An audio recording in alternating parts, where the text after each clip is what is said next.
So, tingnan nyo guys, magandang gabi po sa inyo, no. Ang oras ngayon is 9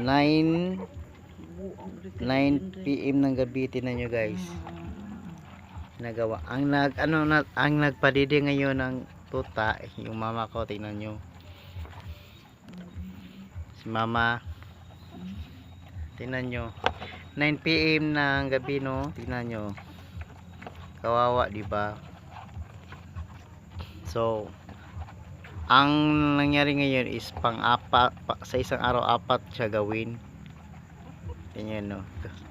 Gabing gabi, no, sa 9 PM nagpatindi na naman kami ng tuta kasi ang ingay. Yung guys ko, you guys, oh. Yan nyo. Dako abo di kuan Gutom na gutom kasi sila. kuan dong. Gabi. Di ba? Kawawa. Si mama nagpadede, yung mama ko.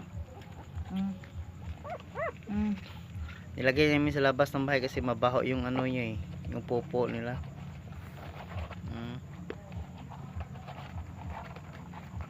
Pwede guys.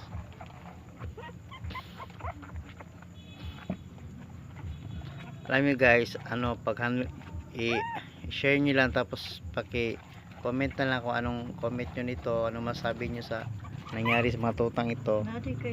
Kawawa talaga. Sige guys, magandang gabi po, hanggang sa uli.